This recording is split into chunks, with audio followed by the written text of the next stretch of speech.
Chana Chachi, and for today's video, napag-decide namin talaga na kumain muna sa labas at doon mag-spend ang dinner since nagkatamaran kami magsipagluto. And then, as you can see, kasama namin si Maring Sam, ayan, at si Maring Moy.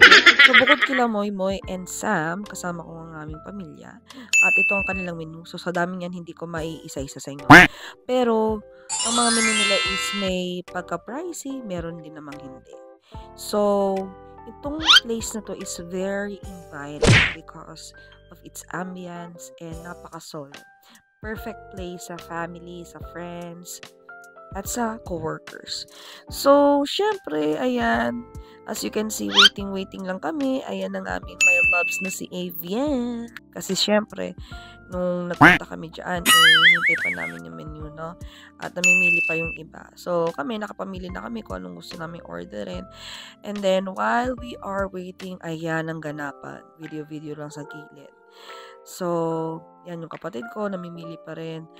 At, ayan na nga ang pagkain namin. So, yan na yung mga in-order namin. May pasta, may salad, may, actually, hindi lang yan. Meron pa tayong mga chicken, may mga beef, and steak, and mga sides, and also, of course, the mango shake. Yan. Super yum. So, ayan, sa dami ng in-order, meron silang in-offer na pika-pika, which is yung hot pandesal nila with the butter.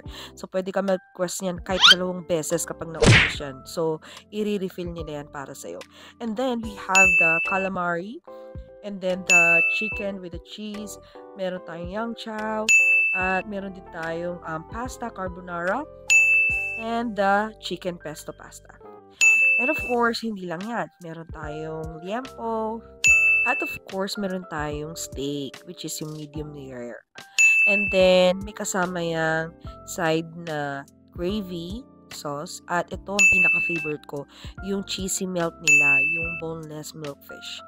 And yun, nag-order din kami ng chicken. Actually, marami kaming in-order, to be honest. But, since Tom Goods na ako, ayan guys, subo-subo na ang peg. Well, anyway, na-enjoy ko talaga yung cheesy melt nila na boneless milkfish. And at the same time, to be honest, I just wanna say lahat ng mga food experience ko, this is sa resto na to. But, I just wanna be fair, you know? Kasi ayoko rin naman mag-expect kayo. Or might be na iba yung taste bud ko. But, anyway, nagustuhan ko lang talaga yung cheesy melt nila na boneless milkfish, and at the same time, yung kanilang yang chow, the best as in. No, kung i-rate ko siya 10 out of 10. But, the others is hindi ko talaga siya nagustuhan. But the steak is, of course, nagustuhan ko siya. But the rest are not. Hindi pasok sa aking panlasa. And then, trinay ko rin yung truffle creamy pasta nila. But, yeah, may amoy siya na hindi ko talaga gusto, which is yung sa parmesan. Too much parmesan, to be honest. Kaya naging powerful yung amoy. Instead, yung pinaka-cream or pinaka-ano ng pasta, yung sauce, ang maging powerful dun sa aking panlasa is yung pinaka-parmesan. So, hindi ko talaga siya naubos. And then, itong mango shake is 10 out of 10 for me because talagang sobra ko talaga siyang nagustuhan.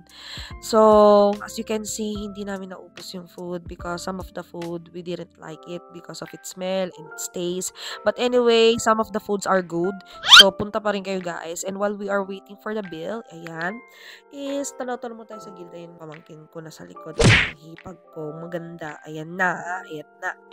So, after we pay the bill, we decided to go, and kung sino man ang gustong pumunta dito sa bar and resto na to, which is The Boro, is located at 10 Scout Borromeo Street, corner Scout Tobias, Quezon City. So, malapit siya sa ABS-CBN. Okay?